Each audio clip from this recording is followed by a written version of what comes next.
Hello mga sis, welcome to my vlog. And for today's video, ayan, gusto ko lang sanang maglabas ng nararamdaman ko yun. So, gusto ko lang mag-share sa inyo ngayon. Kasi lately parang ang dami kong natatanggap na bash. And ang dami kong nababasang comment. Even sa messages, ganun. Yung mga nagtatanong kung talagang maganda ako sa personal or gwapo ako sa personal, ganun, yung mga ganun. Gusto ko siyang sagutin ngayon. Gusto ko lang sana klaruin sa lahat na yung paggawa ko ng videos dito ng babae, lahat po yun naka-filter. Ayun, filter po talaga lahat. Aminado po ako na gumagamit po talaga ako ng filter kasi hindi naman talaga ako makinis. So ayun, hindi naman masama gumamit ng filter, di ba? Ginawa yung filter para gamitin naman, hindi para tignan na lang. Sayang din yung effort ng gumawa niyan, di ba? So ayun, sana wag kayong mag-expect kung makikita niyo man ako sa personal na hindi man ako gwapo, hindi naman talaga ako gwapo, or kung maging babae man ako sa personal, hindi ako maganda. Aminado ako doon, hindi talaga siya promise, hindi ako gwapo, hindi ako maganda sa personal kung babae ako. Kasi ginawa ko na siya ginawa ko na si Aya sa personal. Ginawa ko na siya sa maraming tao. So ayun, sobrang nakakahiya. Pero ayun, para lang may ma-upload ako, para may update, ganun. Ginawa ko na lang talaga siya. And ayun, sana wag kayong mag-expect na gwapo at saka maganda ako sa personal. Sana po tanggap niyo ako kahit ano pa man. And ayun, siguro sa talent na lang siguro bawiin sa pagboboses babae. And gusto ko lang talaga sagutin to, ha. Ang daming nagtatanong kung ano ba talaga ako. Okay, sasagutin ko na, okay? Babae po talaga ako.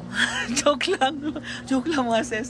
So ayun, I'm so siguro proud ako sa talent ko ngayon na yung parang binibigyan ako ng wisdom ni Lord na maging ganito, ganyan sa pag nagla-live, pag nagpa-prank, ganun.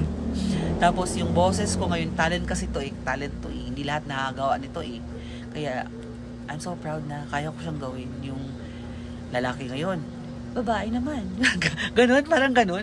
Parang ano siya, nakataba din ng puso, ang daming nagko-comment sa'yo ng maganda. Madami ako nababasang good comments. Ang daming yung naniniwala sa talent ko. Sobrang namomotivate ako lalo. And sa mga nagme-message sa akin, kasi ang daming nagme-message sa akin sa TikTok, Facebook, and Instagram. Ayun, guys, you motivate me. And etong paggawa ko ng video ngayon, ito yung source of income ko. Ito yung rason kung bakit may pera ako, kung bakit natutulungan ko yung family ko. Ako pa yung breadwinner ng family namin ngayon. And tumutulong din ako kay mama at kay papa.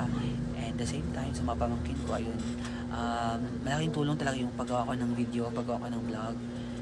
Since I'm doing this for 2 years na akong gumagawa ng vlog. Nagsimula talaga ako sa fake Thai. Doon ako nakilala sa fake Thai. Tapos yung babae ngayon, Pretty Aya, ano lang siya, parang experiment ko lang. And then, unang upload ko, 5 million agad sa TikTok. So ayun, kinarir ko na siya. And alam ko, marami akong friends. Maraming friends na na-shock sa ginawa ko, sa pinopost ko sa vlog ko. Kasi di sila sanay na ganito ako eh. Kaya wala na akong pakialam kahit ano pa sabihin nila. Kasi importante dito, natutulungan yung family ko. Yun lang talaga yung parang isa ko dito. Pinanghawakan ko yun. Ayun. And please, mga sis, huwag kayong mag-expect, ha. Kung makita nyo man ako sa personal, I'm very approachable. Sobra. As in, sobrang ako approachable. Baliw pa talaga. As in, madali akong kasama, promise. Madali akong kasama. And, salamat sa support. And, sana tangkilikin pa rin yung mga pamubudol natin dito. And, thank you for watching this video. Sana, tanggap nyo ako. I love you all, sis.